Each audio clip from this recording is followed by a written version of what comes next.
heard lots of economists proclaim that if credit dries up, some kind of economic catastrophe will occur.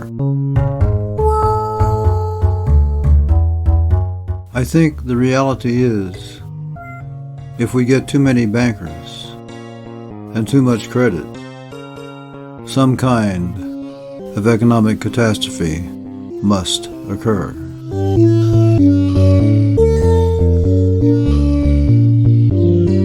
A society that has more credit must also be more authoritarian.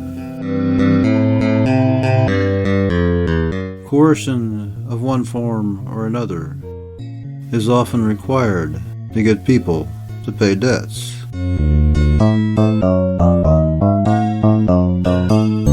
A society that has less debt is less authoritarian.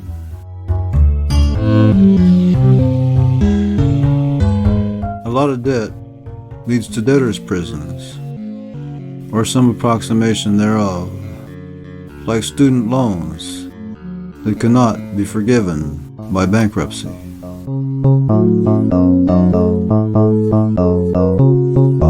In promoting this student loan foolishness, the government has started a war with an entire generation of young people.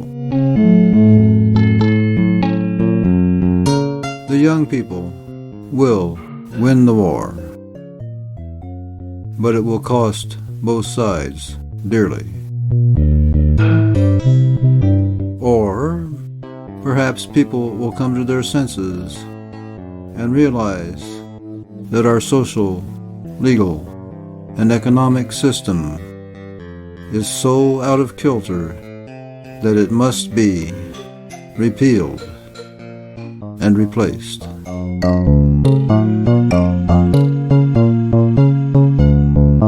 Shakespeare famously wrote, "Neither a borrower nor a lender be, for loan oft loses both itself and friend, and borrowing dulls the edge of husbandry."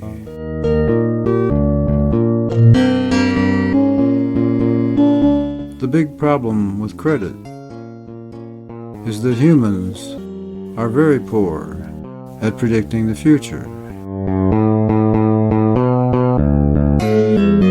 What seems a fair and reasonable arrangement in light of what we know today may be totally absurd in light of what we find out tomorrow.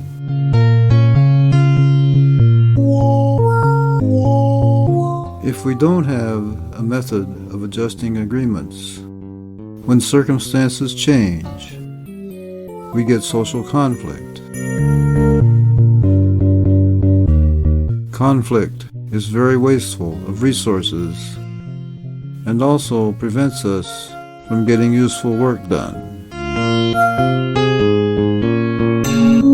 The use of credit should be discouraged, not encouraged.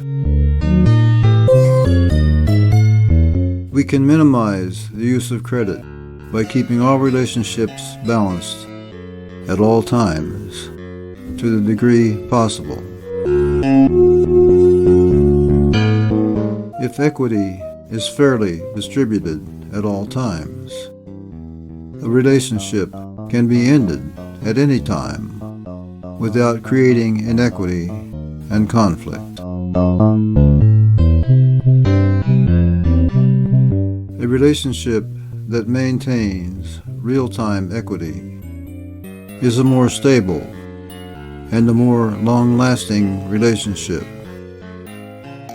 And a society of continuously equitable relationships is a stable and enduring society.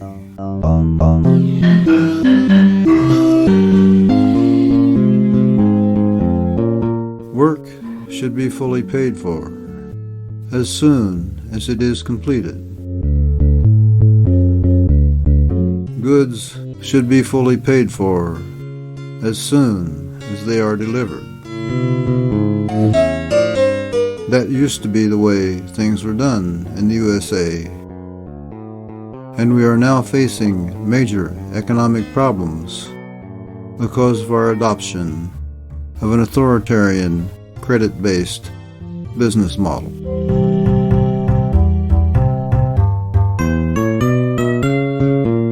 If there is no provision for debt forgiveness in a social system, all the failed predictions embodied in various contracts and arrangements eventually overload the information processing capability of the society,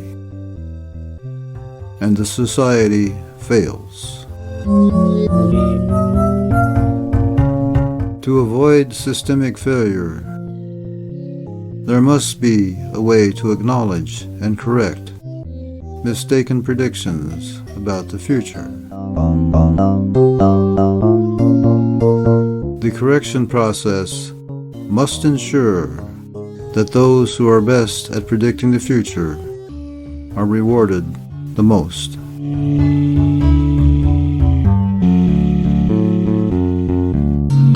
We have been hypnotized by government bankers into thinking pieces of paper constitute wealth. In reality, those pieces of paper are the means the government has used to defraud us of our tangible wealth, our families, our communities, and our freedom. Those fraudulent pieces of paper have led us to a system where poor children are born owing tens of thousands of dollars to rich children.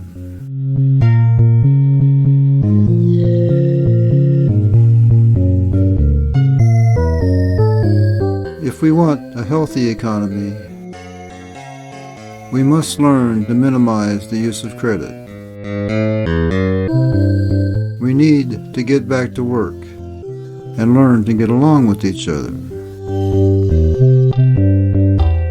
We need to understand that pieces of paper with no creative content are worthless unless they can be redeemed by real, tangible goods and services. We need a system that is fair and reasonable. We need social rules that can easily be understood by very young children.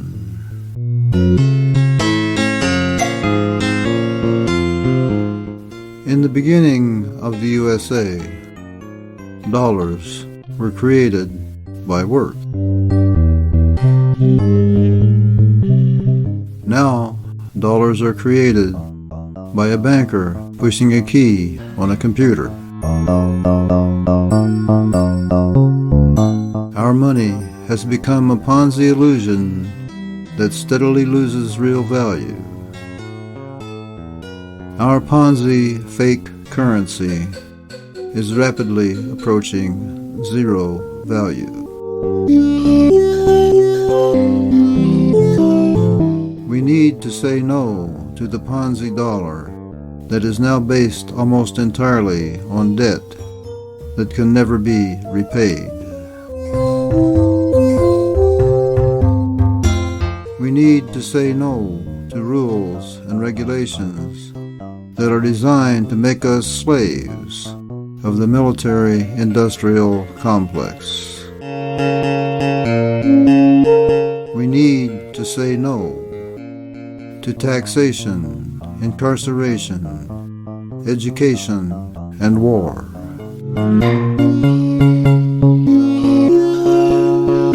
We need to say no to jobs, public schools, and jails.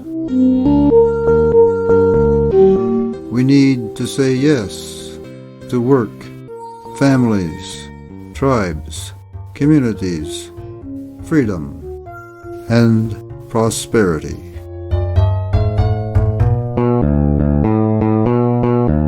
Freedom works.